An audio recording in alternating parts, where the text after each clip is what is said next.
Welcome to বিনোদন universe. বিনোদন ইউনিভার্সে আপনাদের সকলকে স্বাগত। আপনারা যে যেখান থেকে দেখছেন আশা করি সবাই ভালো আছেন। তো বেশি কথা না বলে মূল ভিডিওতে চলে যাই।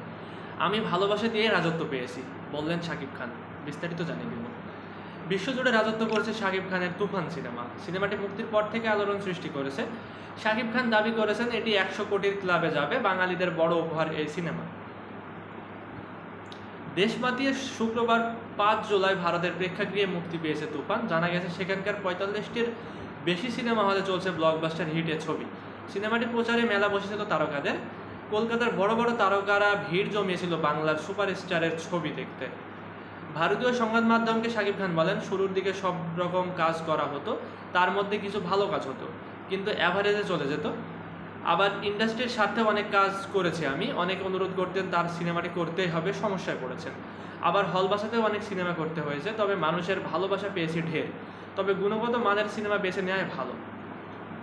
দেশ দেশ বাড়ছে, কালেকশন বাড়ছে। সান ফ্রান্সিসকো থেকে সিঙ্গাপুর, দুবাই থেকে আমেরিকায় এই ছবিটা হাউসফুল।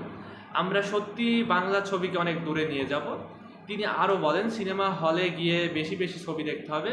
দুই বাংলা আমাদের আলাদা নয়। মহানায়ক উত্তম কুমারের দেশে বাংলা সিনেমা বেশি দেখা হবে, এটাই স্বাভাবিক। শাকিব খান কি একটু মুড নিয়ে থাকেন? তিনি বলেন, যারা ভাবেন আমি মুড নিয়ে থাকি তারা আমাকে সামনে থেকে দেখেননি হয়তো, তাই হয়তো এমন ভাবনা হতে পারে। রাজত্ব নিয়ে শাকিব খান বলেন, রাজত্ব দুভাবে পাওয়া যায়, যুদ্ধ করে, আবার শুধু ভালোবাসা দিয়ে জয় করা যায়। আমি ভালোবাসা দিয়েই ভক্ত দর্শকের মন জয় করেছি। প্রসঙ্গত, তুফান সিনেমা দেখার পর এমন কোনো দর্শক এখনো পাওয়া যায়নি যারা সিনেমাটির খারাপ রিভিউ দিয়েছে। এমনই দাবি প্রযোজকের। সিনেমাটি দেখার জন্য মধুমিতা হলে ভাঙচুর হয়েছে। সিনেমার কেন্দ্রীয় চরিত্রে অভিনয় করেছেন শাকিব খান, আর গুরুত্বপূর্ণ একটি চরিত্রে অভিনয় করেছেন চঞ্চল চৌধুরী। আছেন দুই নায়িকা, ঢাকার মাসুমা রহমান নাবিলা ও কলকাতার মিমি চক্রবর্তী। আরও রয়েছেন ফজলুর রহমান বাবু ও গাজী রাকায়েত। পুরোপুরি অ্যাকশন ধাঁচের এই সিনেমায় শাকিব খান একজন গ্যাংস্টারের চরিত্রে ধরা দিয়েছেন রূপালী পর্দায়।